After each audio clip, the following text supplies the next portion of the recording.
Hi everyone. Today I'm planning on doing a batch filming of my Project Pan Coach series. I think it's actually going to be my last two videos. I thought I had 6 videos planned, but I think the last two can actually be combined into one. We're going to go ahead and go. I have my notebook here of things I wanted to talk about. So no particular order. I mean, I have a topic for this video, but I'll just be checking things off and kind of looking down and things like that. So basically the concept of this video series is that I have gone it's been nearly a decade of me really trying to project pan, or at least understand how to project pan for my own collection and for my own needs and for my own approach to makeup, and of course just beauty products in general. Now that the project pan, I think, whole concept has exploded, and I think a lot of people will come to like hop on board and stuff like that. I think just wanted to take from my experience and kind of be a coach in a ways. I am a coach in real life. I do coach a sports team. Actually, about to head back to that in a few days, and so I thought I would at least say what I needed to say for this series here before I head back to the real life sports coach like thing that I'm doing. But I thought it would be nice just to share my thoughts, encourage you in your Project Pan journey, hopefully help you think through a few things in terms of how you want to approach things, and also, yeah, I think just share some of the tidbits I've learned and things that have worked for me or haven't worked for me, and just encourage you to try it, think about it, and see if it works for you or will at least get you some, through some of the rough patches.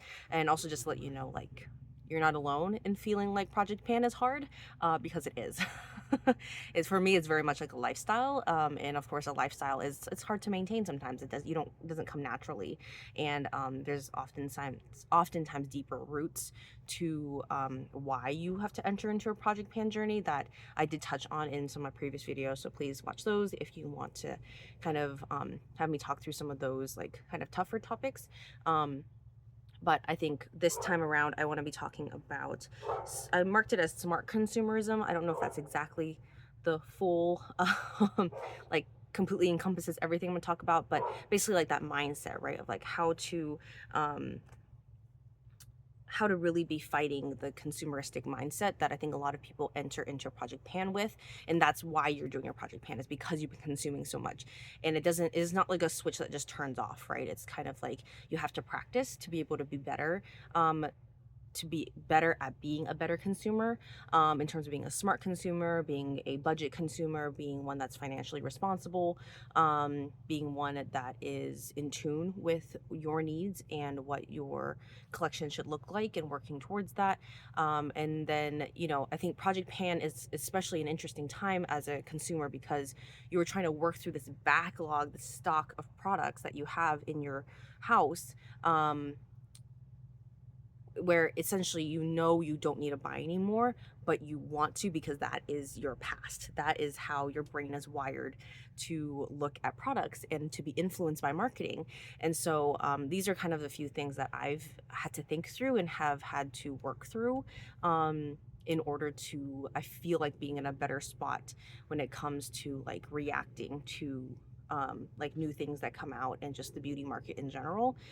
And I would say, at least to the point where I can mostly ignore it all. Like, I really only look into it when I need something, and I've been able to pinpoint that. So that's been awesome. So um, hopefully, where you're at, you feel pretty good about your progress. But if you feel like you're struggling, hopefully a few of these tips will be something for you to think about. And some of them are hard. I will be honest. It's really, really hard because, right, this world has a lot of really good things, but are they really good for you? Those are two different things. Like, there's a lot of things in life that I feel like in its essence like aren't bad, but if they're not the right thing for you, then they're essentially bad for you. And it's like different for everyone, so it's really, really hard to discern sometimes. So I think that's why I'm saying, like, you need to try out some things, you need to work through some things, you need to see if just really like be cognizant of these things. So okay, so the first thing is changing mindset from wanting new things to enjoying your things.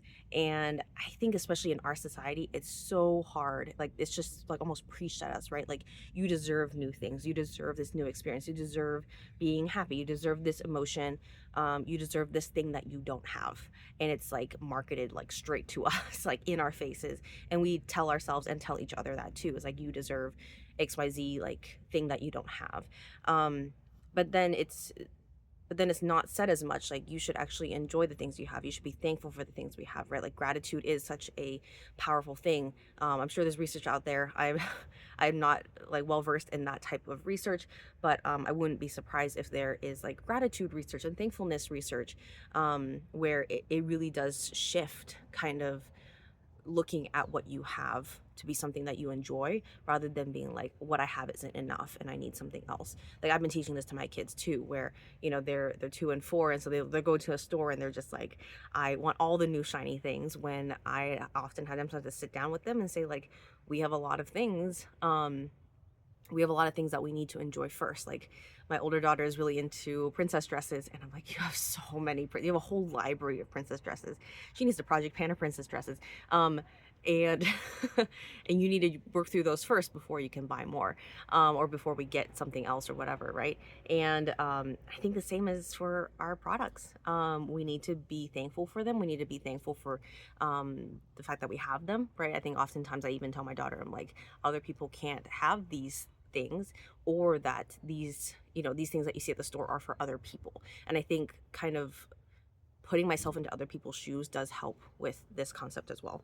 Sorry, talked a lot about it, but obviously it hits near and dear to my heart, because it's definitely been a journey of gratitude in my project pan, to learn how to enjoy my products, be really thankful for them, enjoy them for what they are, for the like different aspects of them that I enjoy. And there's some aspects I don't, but not to nitpick, or like I do nitpick, but like the ones I have, I do my best not to nitpick, and to be gracious, and to sometimes work with them, like franken them or repackage them or something to make them work better for me. All right, the next one is tough, is to unsubscribe.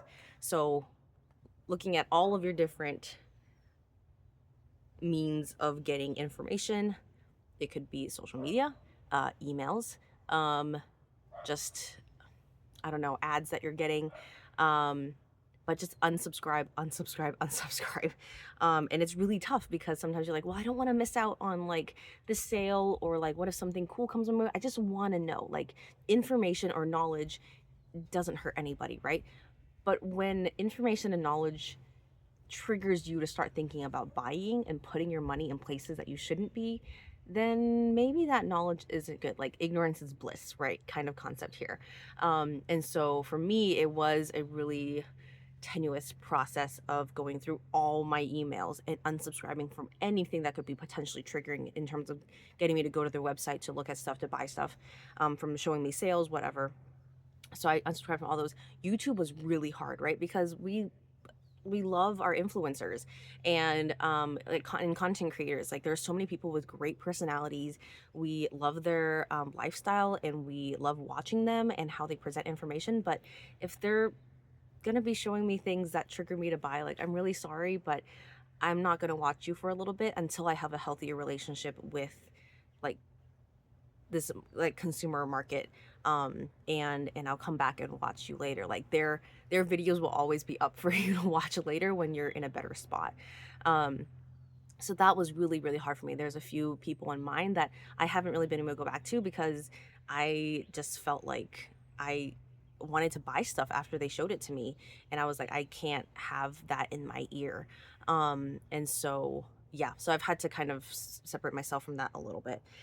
um and then obviously any like feeds you might have. Like, I'm on Reddit quite a bit, so I had to kind of unsubscribe from some of the makeup heavy ones, and really focus in on like the project pan ones, makeup rehab, the ones that really focused on actually using up things. So that's been really nice, to kind of like, yeah, really focus my feed on that. Same thing with Instagram. I know it's just nice to look at pictures, but if you feel triggered by people showing you products, then be careful, right? Like, you need to, yeah, I think just feel confident that you have control over your feed, rather than other people have control over your feed. And I know it's nice to just like follow people, follow people, follow people, but at the end of the day, I think we all know deep down that the numbers don't really matter.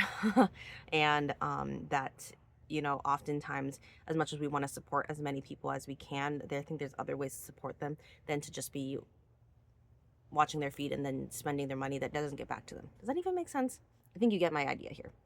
Basically, unsubscribe things that trigger you. Um, and oftentimes it's a multi-step process, and I have to go through it about once a year. Keeps coming back because I keep on subscribing to things, or things just stay in my inbox or something like that. So I always have to keep an eye out for that. And on the flip side of that, if you take away something, you should replace it with something that's better, right? So subscribe to the people and support the people who are more like-minded and more in line with the thoughts, or don't subscribe to them, but at least make sure that you're doing your best to, if you are going to be watching content, that you're watching that type of content instead. So things like the Project Pan tag is really good. Things like minimalist beauty is good. Actually, no, that can still be triggering in some aspects. I'm not gonna endorse that one. But yeah, there's a lot of other tags that you can be looking at that are, Plan to Pan, or 25 and 2025. Like, there's so many projects and challenges. Makeup empties I would be careful with, because I've been triggered by that too. Just people showing these individual products and then giving basically a review about them, right? Like, as much as great, it's an empty, but I've had to be careful with those too. So just a note there. Okay. And then I think a lot of consumerism is like, in terms of when I want to buy something, it's because it's a little bit of FOMO. It's where it's like, I'm about to lose something. I'm about to run out of something. I'm afraid that something is not going to be there. But I think the reality check is actually knowing how long it takes for you to use up your products. Makeup products in specifically take a long time. A lot of them are months on months and months. Like, I can't name a single makeup product that I can blast through in like a month. I think it's maybe a lip gloss, like a small one, but otherwise it's like months. And sometimes I'm not even reaching for the same one over and over again, right? So then you're spreading out its use over a year, 2 years. So I think once you kind of hone in on like, oh, like a makeup product can actually sit in my collection for a really long time, then I feel like that's always been kind of like a wake up call to being like, I actually don't need to buy anything right now, because I know I have less than half of a tube left or whatever, but that itself is going to take a few months. Like, why am I rushing into this? So I think that's, yeah, I think just being observant of that, and I think that's why these challenges are so good, is to kind of help you hone in on kind of how long it really takes for you to use up some things.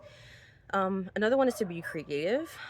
So I think beauty products are marketed to us to have a very specific use, and the directions say so too, right? It's like for your hair only, for your face only, for your whatever, eyes only, for your lips only. But be creative. I kind of touched on this in my last one, but it's like multi-purpose things. Like, I have often demoted face creams I don't like to body creams. I have used you know um like, for this look, I actually use a lip liner as a blush and lip liner as contour. And I think it's just to, like, that's another way to be, not just be like, oh, I'm running out of something, but it's like, oh, I can actually use something else in that too. And so you're not actually in the market for anything just yet. So that's one way to really be continuing to enjoy your collection in that way. Okay. Um, Another one is also, like, on the financial side of things, start to redefine or look at like, where else do you put your money? Like, for me, sometimes I'm like, oh, I have some fun money. I use the fun money term for my kids, so I'm gonna use fun money here. But yeah, like, I have some extra money, I have got some extra income, or someone gifted me something. I am gonna put it towards makeup, like, almost immediately. That's where it goes.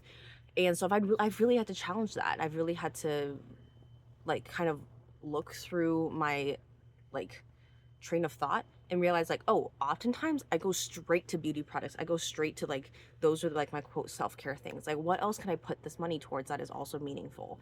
And oftentimes it's maybe it's something that's lacking in my closet, or maybe it's some sort of experience that I want to give, or even better is to give it forward, is to use it towards a gift for a friend, or use it towards to treat my family to dinner or something like that. Like, those have always been more meaningful to me, where to use my money.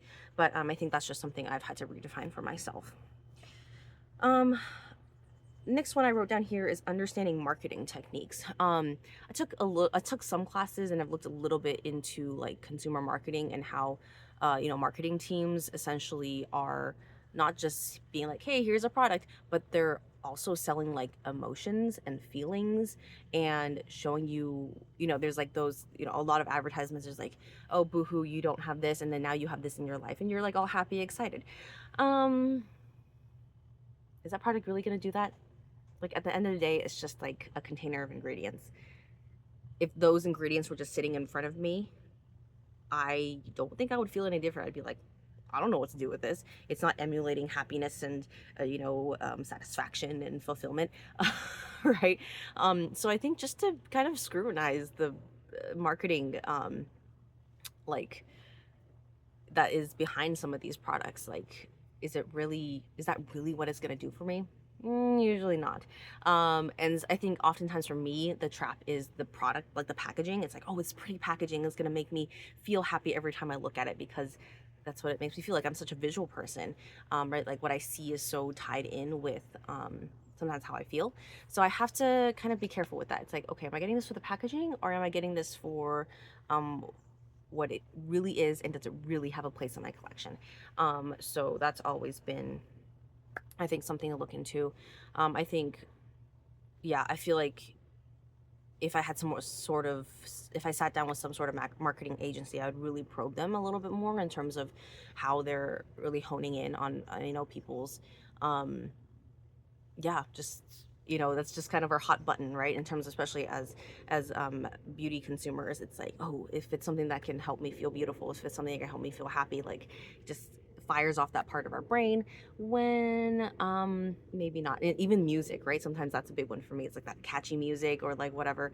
Like music for me is also very tied to my emotions. So it's like if they have really catchy happy music, it's like game over. I'm like listening in. So I do have to be very careful about that. um and also, well, now there's the whole thing with like marketing teams going through influencers. So that's another reason why to unsubscribe. You never know who's actually behind some of the things that they're endorsing. Okay. Talking about triggers. Okay, so this one is, sometimes it's a little bit like subconscious subversive, where it's, yeah, like hone, like in those moments where you're like, I want that. I think it's just that practice of like stopping and being like, why do I want it so badly? Why do I feel like I need to buy it right now? I think that sense of urgency, for me at least, is often really, really hard to ignore. And there's been so many times where I've stumbled and I've given into that sense of urgency when there really wasn't an urgency. Like, do I feel urgent because the sale is ending at midnight? Do I feel a sense of urgency because my product is about to run out? Do I feel a sense of urgency because I don't know, it's limited edition, or everyone else is saying that it's a great product? So I think often I need to hone in on that, and when I really pause and tell myself, like, try to really get into that trigger, I'm like, oh, that's actually not something I need. And most of the time when I put it down, if I'm like in a store, put it down, walk away, I actually forget why I need it. Or if it's like in a cart online and I force myself 24 hours, I usually don't feel as urgent anymore. Even better if the sale ends or not. Sometimes it's like up to that midnight. It's really like power struggle. But I think that's where like community is so important. I think I keep talking about makeup rehab, just because, like, the makeup rehab subreddit, because that is a place where I personally went to when I was in those like 3 hours before midnight when a sale ran out, where I was just like processing and typing out a post to being like, hey guys, I'm really wrestling through this purchase and I haven't hit the button yet, but it's because of XYZ reasons. And by the time I get done with writing a post, I realize like, oh, there's a lot of reasons why I don't need this. So for me, like, that processing is super helpful, and I think that's why a place, a forum like that is really helpful for a lot of people, especially those who might outwardly process like that through typing. For me, it's sometimes just talking out loud as well. So I've sometimes just like done like a voice memo to my friends, or even a voice memo to myself, trying to talk myself out of stuff. A cool newer concept that I've recently picked up, and I think I often think about, is let the store your product. Let them be the ones holding your product for you. Like, I think oftentimes collections become like, I want, it become just like, I want it all. I want it to be ready when I need it to be.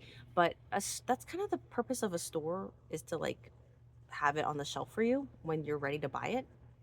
So, especially with a lot of products, usually sitting on store shelves, like let the store be the store.